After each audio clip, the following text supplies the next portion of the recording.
very much. The chief guest, Madam Rebecca Miano, CS Ministry of Tourism and Wildlife.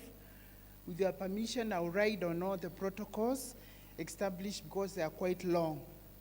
So on the onset, I would like to thank God for His grace and say this is the day that the Lord has made.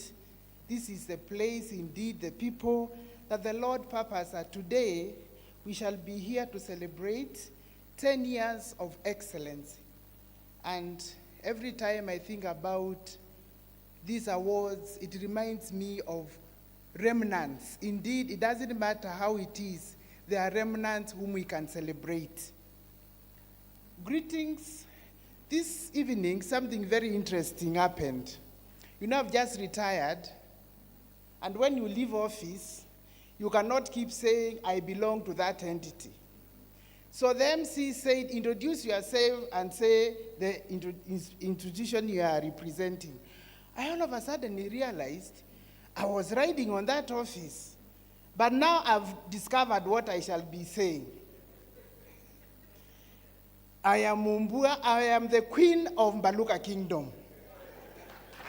That is my space, which I'm enjoying. And from that kingdom tonight I'm accompanied by our daughter Mokoi. In Ukambani you say, when you are of this age, you cannot just travel a lot alone, and small matters don't bother you. So, because you can make sacrifices, she can take it out for you. So she offered to be with me here, and it's a privilege to be part of this great occasion. I would like to thank the organizers and just point out that Walter Fang was my student. Gerald Walter Fang Mwangi, he had the longest name in the school. And you know, as teachers, we remember two categories of students, the best and the worst. But he was in the best because he was the head boy, he was obedient, so we used to take that head boy with the longest name. So Walter Fang, I'm proud of you. Thank you for you have kept the fire burning. Even in those days, you were known for your integrity, and it speaks for you. So we are here to celebrate 10 years of continuous improvement, and 10 years are not mean. Many people started a dream. It never took off. Others dropped the ball on the way. But we have seen 10 years of continuous improvement, and we salute the founders and even those who have continued to take these awards to the next level. I would like to appreciate more specifically even the judges. I know the rigor that goes with organizing awards. Having worked at the Kenya Institute of Management, where we used to do COYA, Company of the Year Awards, big events, and I know the rigor of identifying the people to win, such that the people awarded, they really keep the trustworthy and the credibility of the awards, such that it does not happen. Sometimes back, as part of improving processes in government, institutions were supposed to be ISO certified. Then there was celebration. Every time an institution would be ISO certified, they would put it in the paper. So one day, a particular entity, I will not say it is, said it is ISO certified. And everybody said, what? ISO? Who gave them that certificate? Because nothing had changed. So I'm happy the people who have been awarded in Utumishi Bora are not people, when you mention the name, people are left wondering, how did they arrive there? That is credible, that shows how the process is credible, and well done. I congratulate you for this. The theme of the award this year is to be and champion the change you need. And in my own world, I reflected and I said, it is being the model you want others to be. Being the model you want the others to be. I'm not going to read any speech, but I wish to share some insights from what I call University of Life. And being a student of this University of Life, I'm just going to talk things that I've seen, practicalities, and matters that we can reflect on in terms of leadership. And as I look back and reflect on the issue of leadership, And friends, I don't want us to think about leadership in terms of people serving in very high position.